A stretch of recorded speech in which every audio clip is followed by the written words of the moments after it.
Good morning. Here in Kentucky, the sun is currently out, but we have chances of rain all week, so it may not be shining in a few minutes.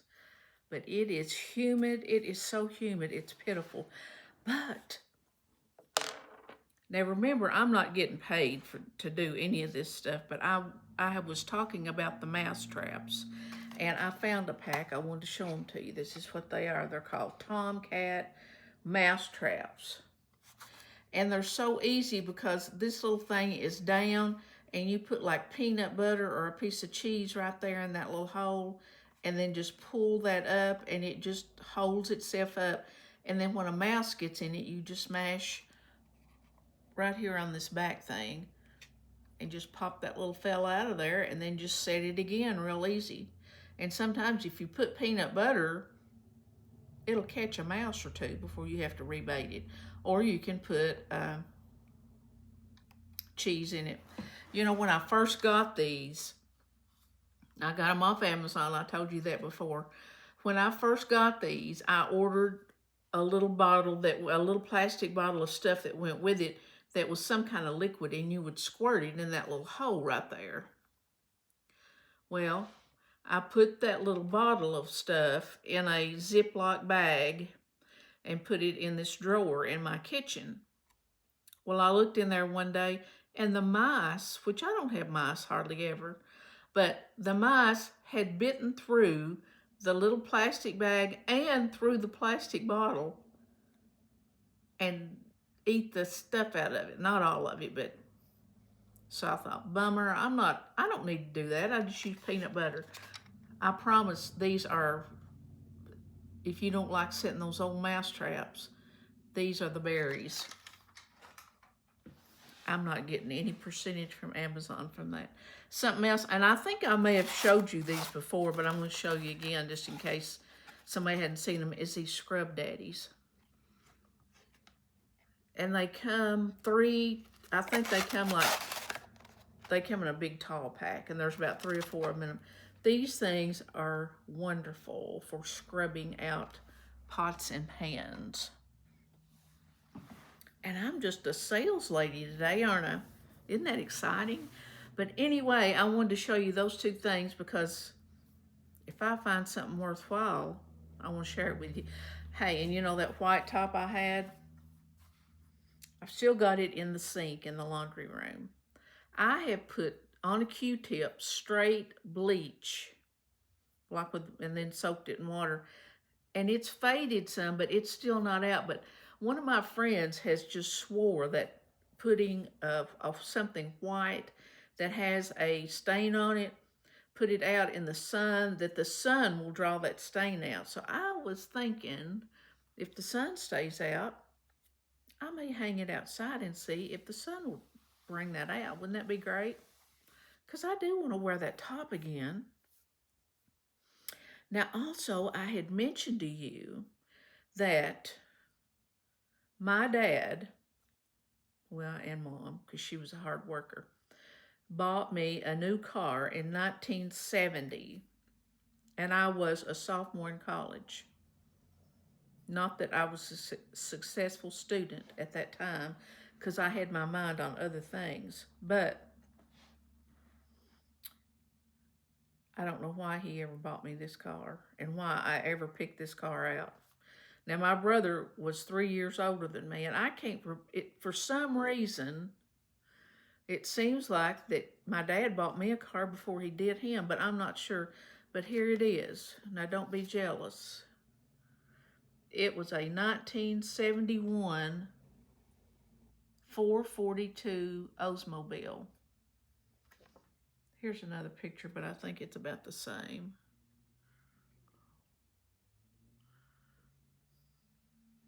Now, of course, at that time, you rolled the windows up. You didn't have the automatic up and down windows. Also, this was a 4-speed in the floor with the clutch and all. And I had to have that. Now, that was crazy. That was just craziness. And my dad had said, if you'll get an automatic, I'll get you air conditioning. And I said, no, I wanted the 4 and the floor. So this thing did not have air conditioning, but do you think I cared? Is that crazy or what? Now, it's what happened to this little vehicle. Now, I had that, of course, when we first got married. But when we built our basement, which was probably 73 or 4, we had bought some land and built just a basement and lived in it for a few years. It might have been 75, I can't remember. And I still had this car. And we parked it in the barn because I was driving something else, I guess. I don't remember what it was. But anyway, somebody told me about somebody else that loved to fix up old cars and race them and so forth. Of course, at this time, that was probably about 10 years old. And I sold it. It seems like I sold it for about $5,000. And would you believe, I think that's about what it cost new, because back then you could get them pretty cheap.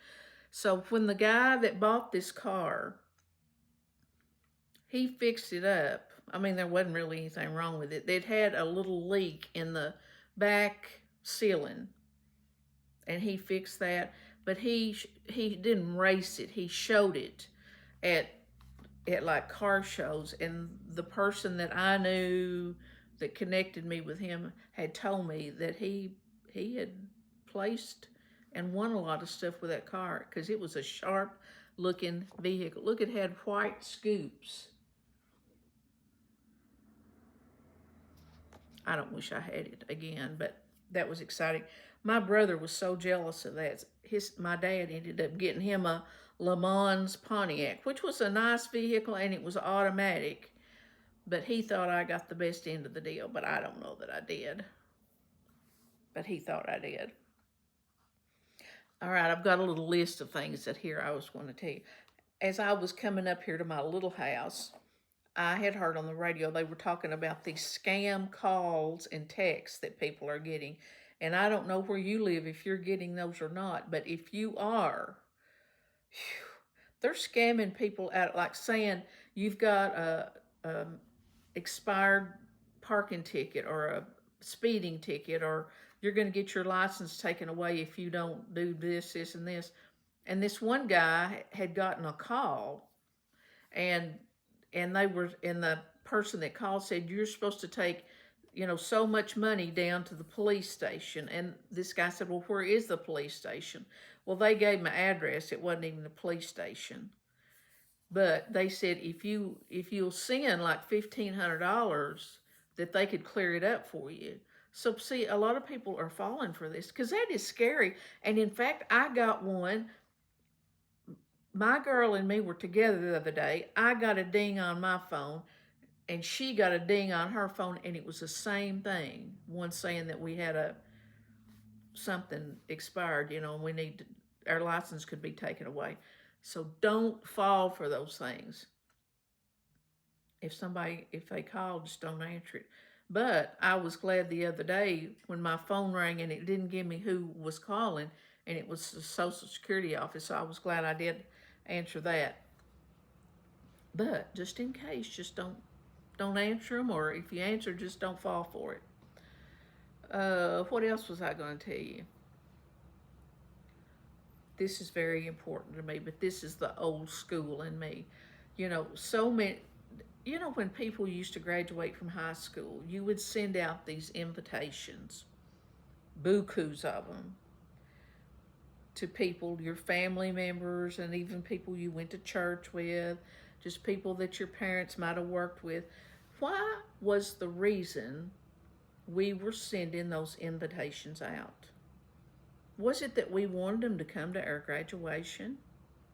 Because who wouldn't want to go sit at a boring graduation? No, we wanted money or a gift, right? I've always been big on my kids growing up. I did not like fundraisers for sports. I did not like asking other people for money. And especially in the last several years, because people are hard up for money. And if my philosophy was, if you want your kid to play sports, then support them. Don't be asking other people to give money. Now, that's me. The only thing I sold for softball that I felt good about was these little bundt cakes that we would sell like once a year. And they were delicious. And I didn't ask anybody that didn't want to buy them. I said, if you don't want to buy them, that's fine. But everybody loved them, and they're not available here in our town, so that was kind of a special treat. Also, we would do like a Coke, like you could buy a case of Cokes, and they were cheaper.